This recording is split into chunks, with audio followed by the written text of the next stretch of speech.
అదరగొట్టే కారం రంగు రుచి ఆచి కారం పొడి.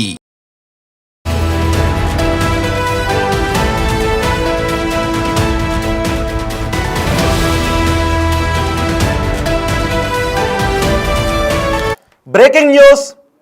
అమ్మా నాన్న డబ్బులు ఇచ్చి కాలేజీకి ఫీజులు కట్టి స్కూళ్ళకు ఫీజులు కట్టి వెళ్ళి చదువుకోండి అని పంపిస్తూ ఉంటే ప్రేమ దోమ ప్రేమికుడు అంటూ పార్కుల వెంట తిరుగుతున్న ప్రేమికులారా, ఈ న్యూస్ని చాలా జాగ్రత్తగా వినండి.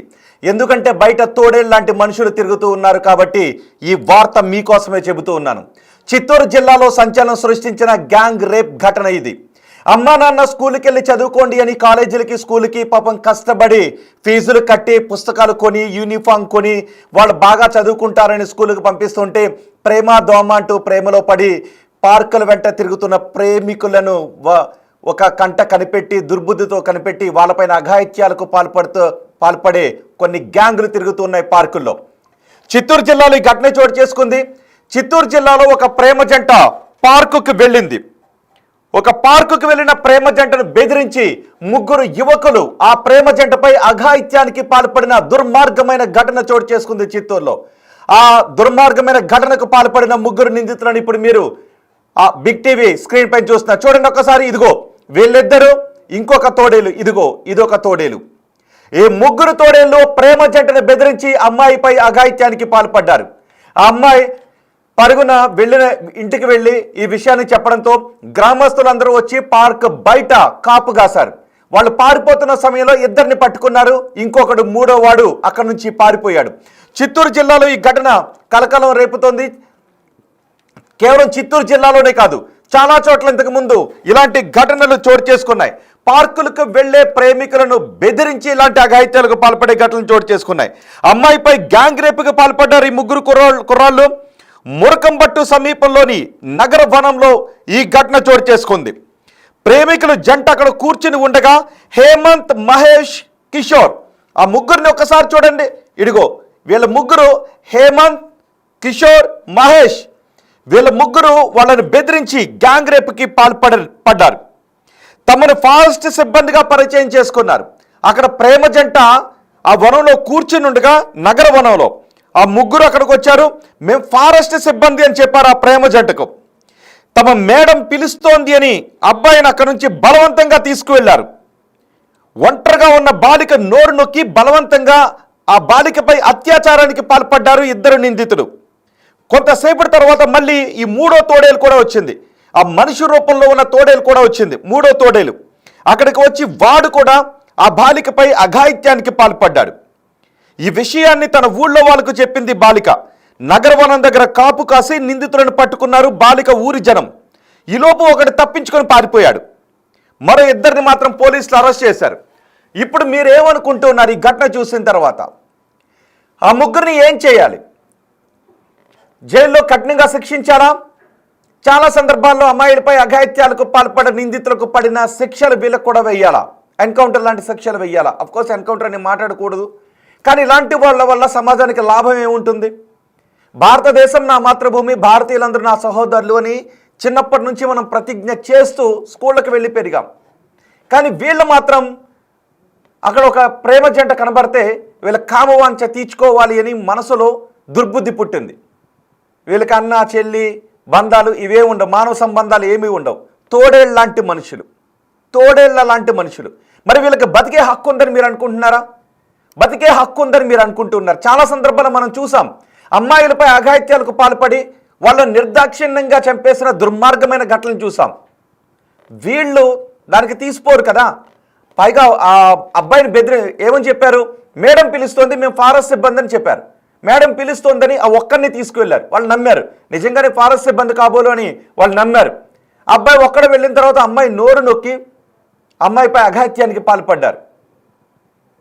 ప్రేమ జంట చాలా చోట్ల, అందుకే చెప్తూ ఉన్నాను, స్కూల్కి కాలేజీలకి వెళ్ళి చదువుకోండి అమ్మా అని అమ్మా నాన్న డబ్బులు ఇచ్చి పంపించి స్కూల్ ఫీజులు కట్టి పంపిస్తూ ఉంటే కొంతమంది ప్రేమ జంట ఇంకా మైనార్టీ కూడా తీరని వయసులో ఇలా పార్కులకు వెళ్ళి ఇలాంటి వెధవల బారిన పడుతూ ఉన్నారు. అమ్మా నాన్న కష్టపడి మిమ్మల్ని డబ్బులు ఇచ్చి స్కూల్ ఫీజులు కట్టి స్కూల్ ఫీజులు ఏటేటా పెంచేస్తున్నప్పటికీ కూడా రెక్కలుంచి కష్టం చేసి మిమ్మల్ని స్కూళ్ళకి పంపిస్తుంటే చదువుకోండి అమ్మా అని ప్రియుడు వెనక తిరుగుతూ ఉన్నారు, కొంతమంది ప్రియుడు ప్రియురాళ్ళు అంటూ తిరుగుతూ ఉన్నారు, పార్కుల వెంట తిరుగుతున్నారు. ఇలా పార్కులకు వస్తారు కదా ప్రేమ జంటని కాపు కాసుకుని కూర్చుంటున్న ఇలాంటి తోడేళ్ళు. కాబట్టి ఇంట్లో అమ్మా నాన్న స్కూల్కి పంపిస్తే వెళ్ళి చదువుకోండి తప్ప పార్కులకి వెళ్ళకండి. ప్రేమ ఏజ్ కాదు మీది. ఇంట్లో వాళ్ళని మోసం చేయొద్దు, ఇలాంటి దరిద్రుల బారిన పడొద్దు. ఇలాంటి దరిద్రులకు బతికే హక్కు లేదు అని నేను అనుకుంటున్నాను. మరి మీరేమనుకుంటున్నారు? మీ అభిప్రాయం కామెంట్ బాక్స్లో తెలియచేయండి. వీళ్ళకి బతికే హక్కు లేదు నా దృష్టిలో. వీళ్ళ జంతువులకి ఇంకా బతికే హక్కు ఉంటుంది, జంతు హక్కులను మనం కాపాడాలి కూడా. కానీ వీళ్ళ బతికే హక్కును కోల్పోయిన నర రూప రాక్షసులు వీళ్ళ ముగ్గురు కూడా.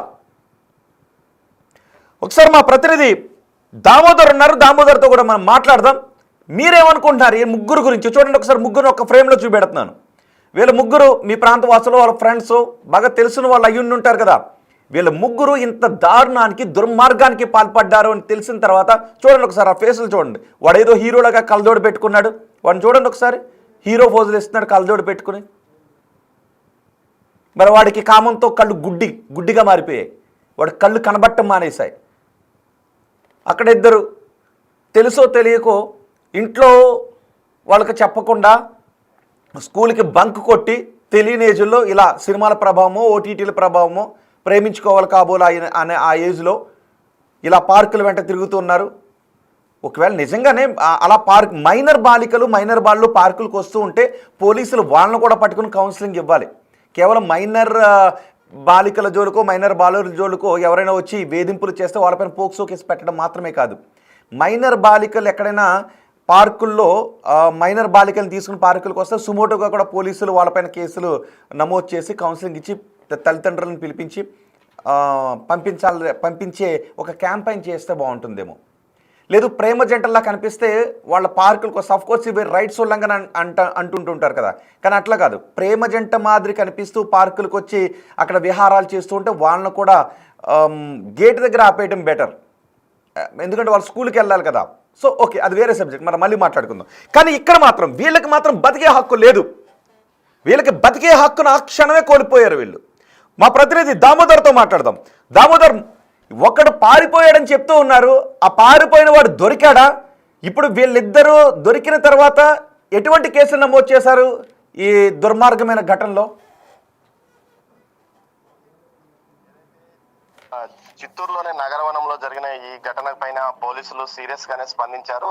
పారిపోయిన మూడో వ్యక్తి నిందితుడిని కూడా అదుపులోకి తీసుకొని ప్రస్తుతం తమ కస్టడీలో ఉంచుకున్నారు. మొత్తం మీద చూస్తే ఈ కేసుకు సంబంధించి పోలీసులు ఏదైతే నిన్నటి నుంచి ఎవరైతే అమ్మాయి బాధితురాలు ఉందో బాధితురాలు కుటుంబ సభ్యులను వారి వద్దకు వెళ్ళి కంప్లైంట్ ఇవ్వండి అంటూ వారి చుట్టూ తిరుగుతున్న పరిస్థితి. అయితే వారు మేము కంప్లైంట్ ఇవ్వము, ఎట్టి పరిస్థితుల్లోనూ కంప్లైంట్ ఇవ్వము, మీరు కేసు నమోదు చేస్తే మా విషయం బయటకు తెలిసిపోతుంది, మాకు పరువు ఏదైతే ఇబ్బందికరమైన పరిణామాలు ఏర్పడుతుంది, మీరు కేసు పెడితే మేము ఆత్మహత్య చేసుకుంటాం అంటూ కూడా వారు మాట్లాడుతున్న నేపథ్యంలో పోలీసులు ఎవరైతే అమ్మాయి వెంట ఉన్నాడో ప్రియుడిగా అమ్మాయి స్నేహితుడిగా భావిస్తున్న యువకుడితో ఫిర్యాదు తీసుకుని వీరి ముగ్గురిని అదుపులోకి తీసుకున్నారు. అదేవిధంగా పోక్సో చట్టం కింద అమ్మాయి మీద కేసు నమోదు చేశారు. అదే దీంతో పాటు దోపిడీ, వారు ఏదైతే ఆ అబ్బాయి దగ్గర ఉన్న నగలు బంగారం తీసుకున్నారు, అమ్మాయి దగ్గర ఉన్న నగలు, ఈ అబ్బాయి దగ్గర ఉన్న చైన్ బంగారము వాచ్ దోపిడీ చేశారంటూ అతని మీద రెండు రకాల కేసులు నమోదు చేశారు. మొత్తం మీద చూస్తే 2 రోజుల నుంచి జిల్లా ఎస్పీతో పాటు అదేవిధంగా డిఎస్పీ ఒక సిఐ కలిసి వారి ఇంటి చుట్టూ తిరుగుతున్న పరిస్థితి. మీరు కేసు పెట్టండి, మేము చర్యలు తీసుకుంటామంటే ఏదైతే పరీక్షలకు రావాల్సిన అవసరం ఉంటుంది, ఏదైతే అమ్మాయికి అత్యాచారానికి గురైంది కదా వైద్య పరీక్షలకు రావాల్సి ఉంటుంది. ఈ నేపథ్యంలో వారు వెనుకడుగు వేస్తుండడంతో వీరు న్యాయ నిపుణులను సంప్రదిస్తున్నారు ఏ విధంగా ఈ కేసును ముందుకు తీసుకువెళ్లాలని.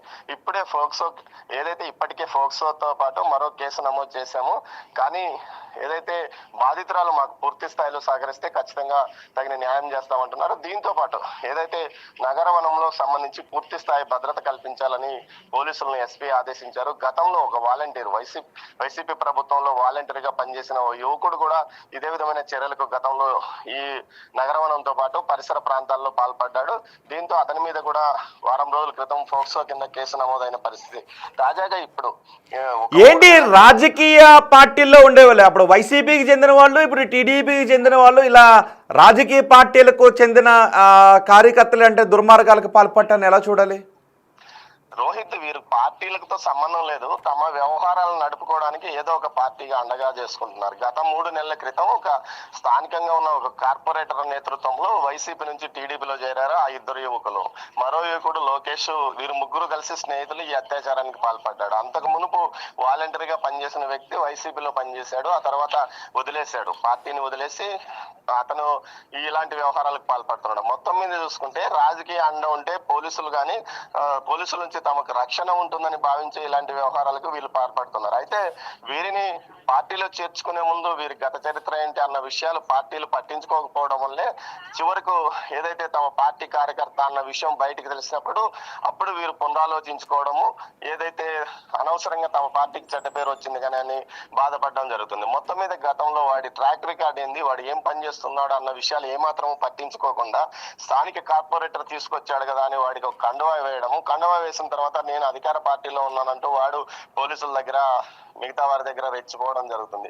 ఈ నేపథ్యంలో ఈ రోజు పట్టుబడ్డ వాళ్ళిద్దరూ ఏదైతే అత్యాచారానికి పాల్పడ్డ 3 యువకుల్లో 2 3 నెలల క్రితం స్థానికంగా ఉన్న వైసీపీ నుంచి టీడీపీలో చేరిన కార్పొరేటర్ నేతృత్వంలో ఇతను కూడా చేరాడు. దామోదర్ ఆ నగరవనంలో అంటే భద్రతా ప్రమాణాలు లేవా, అంతగా లేవా? ఫారెస్ట్ శాఖ ఆధీనంలో ఉంటుంది.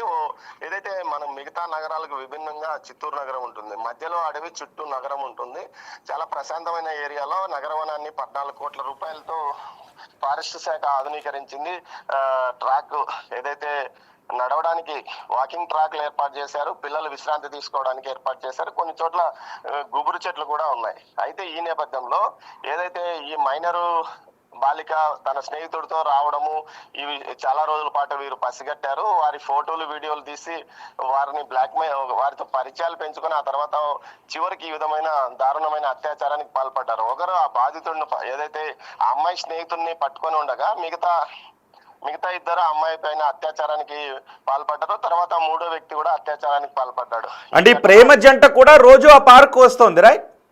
తరచుగా పార్కు వస్తుంది. ఆ అమ్మాయి వారిద్దరి విషయాన్ని పూర్తి స్థాయిలో వీరు గమనించి ఆ తర్వాతనే వీరు అత్యాచారానికి పాల్పడినట్లు తెలుస్తుంది. చాలా వరకు నగరవనాల్లో పోలీసులు ఎంత కట్టుదిట్టం చేసినా ఫారెస్ట్ శాఖ తీసుకుంటున్న నిర్ణయాలు ఏదైతే మైనర్ బాలికలు కానీ కాలేజీ అమ్మాయిలు కానీ చాలా మంది ఈ విధంగా మధ్యాహ్నం కాలేజ్ కంటూ చెప్పి వచ్చి 10 గంటల తర్వాత పార్క్ లో టోకన్ ఏదైతే నగరవనంలో టోకన్ తీసుకోవడము, గూరు చెట్ల వెనక వెళ్ళడం. ఈ మధ్య కాలంలో ఫారెస్ట్ శాఖ ఏదైతే సలహాదారుడికి కూడా ఈ దృష్టికి కూడా బిగ్ టీవీ విషయాన్ని తీసుకెళ్లింది. గతంలో తిరుపతిలో ఉన్న నగరవనంలో ఇలాంటి వ్యవహారాలు నడుస్తున్నాయని తెలియడంతో స్థానికంగా ఉన్న పోలీసులు వెంటనే రైడ్ చేసి ఫారెస్ట్ అధికారులను కూడా హెచ్చరించిన నేపథ్యం. తాజాగా ఇటువంటి వ్యవహారమే అక్కడ కూడా చిత్తూరులో జరిగింది. పోలీసు ఫారెస్ట్ శాఖ సంయుక్తంగా, ముఖ్యంగా ఫారెస్ట్ శాఖ అక్కడ నిధుల సమీకరణ కోసం ఏదైతే మెయింటెనెన్స్, నగరవనాల మెయింటెనెన్స్ కోసం ఈ విధమైన టికెట్స్ పెట్టడం, వారిని తీసుకురావడం, వాళ్ళు వచ్చి ఎంజాయ్ చేసిపోవడం జరుగుతుంది. ఓకే దామోదర్, ఇప్పుడు ఆ బాలిక కుటుంబం కేసు పెట్టడానికి ముందుకు రాకపోతే ఈ కేసులో మరి ఏం జరుగుతుంది? మరి పోలీసులు సుమోటోగా తీసుకున్నప్పటికీ కూడా వాళ్ళు ముందుకు రాకపోతే, వైద్య పరీక్షలకు ముందుకు రాకపోతే కొంత ఇబ్బంది కలిగే అవకాశం ఉంటుంది కదా కేసులో ముందుకు వెళ్ళటం. రోహిత్, అసలు విషయం ఏమంటే బాధితుడు ఎవరైతే అమ్మాయి స్నేహితుడు చివరి వరకు ఆ కేసులో నిలబడాలి. అతను ఆ ఫిర్యాదును గట్టిగా తాను చేసిన ఏదైతే ఫిర్యాదుకు నిలబడి కోర్టులో సాక్ష్యం చెప్పాల్సి ఉంటుంది. అదే సమయంలో ఇప్పుడు కేవలం ఆ అబ్బాయి ఇచ్చిన ఫిర్యాదు మేరకే కేసు నమోదైంది. ఆ తర్వాత ఆ అమ్మాయి పూర్తి స్థాయిలో అమ్మాయి తల్లిదండ్రులు కేసు పెట్టాలి. అదేవిధంగా వాళ్ళు కూడా కేసులో ఇంప్లీడ్ కావాలి. అదేవిధంగా అమ్మాయికి వైద్య పరీక్షలు ఖచ్చితంగా నిర్వహించాలి. వైద్య పరీక్షలు నిర్వహించకుండా కేసు నమోదు చేస్తే కోర్టులో వీగిపోయే అవకాశం ఖచ్చితంగా. ఈ నేపథ్యంలో కేసు పెట్టడానికి అమ్మాయి తల్లిదండ్రులను ఏదైతే పోలీసులు బతిమాలాల్సిన పరిస్థితి కూడా అక్కడ. ఈ అబ్బాయి ఎవరు? ఈ ప్రేమికుడు ఎవరు? అతను మైనార్టీ తీరిన వ్యక్తా? ప్రేమికుడు అయితే మేజరు, అదే గ్రామానికి అమ్మాయికి సన్నిహిత సంబంధం ఉన్న ఏదైతే వ్యక్తి అని చెప్తున్నారు. మొత్తం మీద ఈ విషయాలను ఏదైతే అమ్మాయి మైనర్ కావడంతో ఈ విషయాలను బయట పెట్టడానికి పోలీసులు ఇది బయట పెట్టకూడదు, సుప్రీంకోర్టు ప్రకారం మైనర్ బాలికల ఇష్యూలో ఎవరిని పేర్లు కూడా బయట పెట్టకూడదని వారు చెప్తున్న నేపథ్యంలో అందుకో ఈ విషయం రహస్యంగా ఉంచినట్టు తెలుస్తుంది. రోహిత్, రైట్. దామోదర్, మొన్న చూసాం గండికోట్లో ఒక అమ్మాయి చనిపోయింది. ఇప్పటి వరకు అమ్మాయి ఎందుకు చనిపోయిందో తెలియదు. అన్నలు చంపేశారేమో, పరువు హత్య అని అనుకున్నారు. కానీ ఆ తర్వాత అది ఏదో అఘాయిత్యానికి ఎవరో పాల్పడి ఉంటారని మన బిగ్ టీవీ అనుమానాలు వ్యక్తం చేసింది. ఎందుకంటే కుటుంబ సభ్యులు ఎవరు కాదు, మరి ఎవరో తెలియని వ్యక్తి చంపేశాడు అంటే అక్కడ ఏదో జరుగుండి ఉండాలి అని. సో అక్కడ చూస్తే సీసీ కెమెరాలు లేవు, మళ్ళీ అక్కడ భద్రతాపరమైన చర్యలు తీసుకుంటామని ఆ జిల్లా ఎస్పీ చెప్పారు. అది కూడా బిగ్ టీవీ మనం ఇనిషియేట్ తీసుకుని దానిపై గట్టిగా క్యాంపెయిన్ చేసిన తర్వాత, మరి ఇప్పుడు ఇక్కడే లోపలికి వెళ్ళిన తర్వాత ఆ నగర వనంలో సీసీ కెమెరాలు అవి లేవా? నగరవనం ఎంట్రీలో సీసీ కెమెరాలు ఉంటాయి, లోపల ఉండే అవకాశం ఉండదని తెలుస్తుంది రోహిత్. మొత్తం మీద అయితే ఆ అమ్మాయి ఎవరైతే చెప్పిందో అమ్మాయి గుర్తుపట్టి పలానా వాళ్ళు నా మీద అత్యాచారానికి పాల్పడ్డారని తన కుటుంబ సభ్యులకు చెప్పడంతో ఆ గ్రామస్తులు వెళ్లి వారి మీద దాడి చేసి పోలీసులకు పట్టించారు. అంటే ఆ అమ్మాయి ఆల్రెడీ వారి పలానా వారే నిందితులని గుర్తించిన పరిస్థితి. అవును, ఈ అమ్మాయి చెప్పింది కాబట్టి ఓకే. కానీ ఒకవేళ వీళ్ళు బహుశా ఇప్పుడు వీళ్ళు ఎలా చేశారు అంటే ఇదే ఫస్ట్ ఘటనని మనం అనుకోవటానికి లేదు. గతంలో కూడా వీళ్ళకి ఇది హ్యాబిచువల్ అనమాట.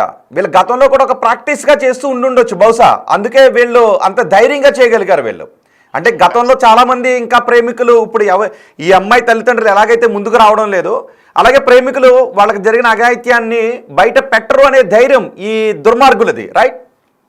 ఖచ్చితంగా అదే ఆలోచనలోనే మైనర్ బాలిక ఏదైతే ప్రేమ జంట వీళ్ళ ఫోటోలు వీళ్ళ వీడియోలు మా దగ్గర ఉన్నాయన్న ధైర్యంతోనే బ్లాక్ మెయిల్ చేసి వారి మీద అత్యాచారానికి పాల్పడ్డాడంటే ఖచ్చితంగా ఈ వ్యవహారం ముందు నుంచి వారు ఇలాంటి వ్యక్తులను ఏదైతే ఇలాంటి వారిని గుర్తించడం, ఆ తర్వాత వారి మీద అత్యాచారానికి పాల్పడడం ప్లాన్ చేసి ఉంటారో అందులో భాగంగానే వీరు ఏదైతే అమ్మాయి తల్లిదండ్రులకు చెప్పడం, వారి గ్రామీణులు కావడంతో వారంతా ఆ ప్రదేశానికి వచ్చి వారిని పట్టుకుని చితకబాది పోలీసులకు అప్పగించారు. మొత్తం మీద ఈ వ్యవహారంలో ఈ అమ్మాయి ఖచ్చితంగా ధైర్యం చేసి అమ్మాయి తల్లిదండ్రులు కేసు పెడితే ఖచ్చితంగా వారికి శిక్ష పడే అవకాశం ఉంది. ఈ విషయంలో పోలీసులు ఇప్పుడు ఇబ్బందులు ఎదుర్కోవాల్సిన పరిస్థితి ఏర్పడింది. మరోవైపు ఏదైతే పోలీసులు అన్ని ప్రాంతాల్లోనూ సీసీ కెమెరాలు ఏర్పాటు చేసుకోవాలని పెద్ద ఎత్తున చెప్తున్నప్పటికీ ఫారెస్ట్ శాఖ తన నిర్వహణలో ఏదైతే నడిచే ఈ నగరవనంలో ఎందుకు ఈ విధమైన సీసీ కెమెరాలు ఏర్పాటు చేయలేదో అర్థం కాని పరిస్థితి. ఈ విషయం మీద ఫారెస్ట్ శాఖకు కూడా నోటీసులు పంపాలని పోలీస్ శాఖ యోచిస్తున్నట్లు సమాచారం. రైట్ దామోదర్, చిత్తూరు జిల్లాలో నగరవనంలో దారుణమైన ఘటన చోటు చేసుకుంది. నగరవనానికి ఇద్దరు ప్రేమికులు తరచుగా వస్తూ ఉన్నారు. అందులో అమ్మాయి మైనర్, అబ్బాయి మేజర్.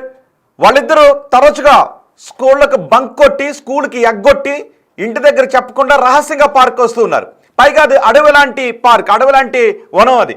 సో దీంతో వాళ్ళిద్దరూ అక్కడికి వస్తూ ఉంటే రోజు వాళ్ళిద్దరూ అక్కడికి వస్తున్నారు అనే విషయాన్ని ఆల్రెడీ అక్కడ ఉన్న కాపుగా ఉన్నటువంటి తోడేళ్ళు, అదిగో ముగ్గురు తోడేళ్ళు చూడండి, హేమంత్, మహేష్, కిషోర్, మానవ రూపంలో ఉన్న తోడేళ్ళు వాళ్ళని గమనించారు, వీడియోస్ తీశారు. ఆ తర్వాత వాళ్ళ దగ్గరికి వెళ్ళి వీడియోస్ ఉన్నాయి ఇట్లా బెదిరించారు. తమ మేడం రమ్మంటుందని అబ్బాయిని తీసుకుని వెళ్ళారు. ఆ అమ్మాయి మీద అఘాయిత్యానికి పాల్పడ్డారు. ఇప్పుడు ఈ కేసుని పోలీసులు చాలా సీరియస్గా తీసుకున్నారు. కానీ ఈ అమ్మాయి వెళ్ళి ఊళ్ళోకి వెళ్ళి నాపై ఇలా అఘాయిత్యానికి పాల్పడ్డారనే విషయం చెప్తే ఊళ్ళో వాళ్ళందరూ వచ్చి వాళ్ళని పట్టుకుని పోలీసులకు అప్పగించారు. కానీ కేసు నమోదు చేయడానికి మాత్రం, కేసు పెట్టడానికి మాత్రం తల్లిదండ్రులు ముందుకు రావడం లేదు. నిజమే, ఎవరికైనా కేసు పెట్టాలి అంటే కొంచెం జంకుతూ ఉంటుంటారు. కానీ కేసు పెట్టకపోతే ఇలాంటి వెధవలకు శిక్ష పడే అవకాశం ఉండదు. కేసులు ఎలాగో పెట్టర్లేనే ధైర్యం ఇలాంటి వాళ్లను ఇలాంటి అఘాయిత్యాలకు పాల్పడటానికి అవకాశం ఇస్తుంది, పురుగొలుపుతూ ఉంటుంది. ఈ ఒక్క ఘటనకి అది బహుశా నాకు తెలిసి ఇలాంటి ఘటనలు వీళ్ళు ఇంతకు ముందు కూడా చేసి ఉంటారు. అంటే వీళ్ళ బారిన పడిన బాధితులు ఎంతోమంది ఉండుంటారు. అందుకే వీళ్ళంత ధైర్యంగా వాళ్ళపై అఘాయిత్యానికి పాల్పడగలిగారు. మన గతంలో కూడా మనం చాలా సందర్భాలు చూస్తాం. పూణేలో, ఢిల్లీలో, మహారాష్ట్రలో, ముంబైలో ఇలా పార్కుల్లో ప్రేమికులపై లైంగిక దాడికి పాల్పడిన దుర్మార్గం, వెస్ట్ గోదావరిలో కూడా చూసాం. ప్రేమికులపై లైంగిక దాడికి పాల్పడిన ఘటనలు ఎన్నో ఉన్నాయి. ఇప్పుడు చిత్తూరులో కూడా అలాంటి ఘటన చోటు చేసుకుంది. పేరెంట్స్ ముందుకు రావడం లేదు కేసు పెట్టడానికి. సో మేము వాళ్ళ డీటెయిల్స్ ఇవ్వాలని అనుకోవట్లేదు బిగ్ టీవీ, మేము వాళ్ళ డీటెయిల్స్ చెప్పాలని అనుకోవడం లేదు. ఎందుకంటే బాధితురాల డీటెయిల్స్ మేము చెప్పం, పైగా మైనర్ బాలిక కాబట్టి ఆ డీటెయిల్స్ కూడా చెప్పం. కానీ ఆ దుర్మార్గమైన ఘటనకు పాల్పడ్డ వాళ్ళ ముఖాలు మాత్రం మీకు చూపిస్తాం. చూడండి ఒకసారి, అదిగో ఆ 3 ముఖాలే. ఆ ముగ్గురిని ఏం చేయాలని మీరు అనుకుంటున్నారు? తల్లిదండ్రులు కేసు పెట్టడానికి ముందుకు రావడం లేదు. పోలీసులు ఆ ప్రియుడితో కేసు పెట్టించారు. ఆ ప్రియుడు మేజర్, నిజానికి ఆ ప్రియుడిపై కూడా పోక్సో కేసు పెట్టాలి. మైనర్ బాలికలు తీసుకుని పార్క్కి వెళ్తారంటే దరిద్రులారా. మైనర్ బాలికలు స్కూల్లోకి వెళ్ళి చదువుకుంటూ ఉంటే ఆ మైనర్ బాలికలను ట్రాప్ చేసి మైనార్టీ తీరిన మీ జీవితాలు జైల్లో గడపాల్సి వస్తుంది. మైనార్టీ తీరిన బాలికపై ప్రేమలో పడి పార్కుకి తీసుకెళ్తే నీ జీవితం కూడా నాశనం అయిపోతుంది. కాబట్టి ఒకసారి తల్లిదండ్రులు వాళ్ళపైన కన్నేసి ఉంచండి. అండ్ ప్రేమికులు మీకు చాలా సీరియస్గా చెప్తున్నాను, మీకు కూడా మీరు చదువుకునే ఏజ్లో చదువుకోండి. అమ్మా నాన్నకి అబద్ధాలు చెప్పి స్కూళ్ళకి బంకెట్టి పార్కులకి వెళ్తే ఇదిగో ఇలాంటి దరిద్రులు ఉన్నారు అక్కడ కాపు కాసి అఘాయిత్యాలకు పాల్పడటానికి, ప్రాణాలు తీయటానికి, మానవ ప్రాణాలు తీయడానికి ఇలాంటి దరిద్రులు అక్కడ ఉన్నారు. కాబట్టి జాగ్రత్తగా ఉండండి. అండ్ పార్క్ నిర్వాహకులు కూడా మీరు అక్కడ కేవలం పార్కులోకి ఎంట్రీ టికెట్ ఇచ్చి వదిలేటివే కాదు, ఇలాంటి దరిద్రుల లోపల అఘాయిత్యాలకు పాల్పడటానికి సిద్ధంగా ఉన్నారు. అలాంటి అవకాశం మీరు ఇచ్చినట్టే అవుతుంది. లోపల భద్రతా ప్రమాణాలు కూడా పెంచండి. ఒకవేళ మైనర్ బాలికలు ప్రియులతో కలిసి అక్కడికి వస్తూ ఉంటే వాళ్ళ గేటు దగ్గరే ఆపడే తప్పులేదు. మైనర్ బాలికలు స్కూల్కి ఎగ్గొట్టి అనుమానం వస్తే మీరు మోరల్ పోలీసింగ్ కాదు నేను అంటుంది. వాళ్ళకి అనుమానం వస్తే వాళ్ళకి ఎంట్రీ ఇవ్వకండి.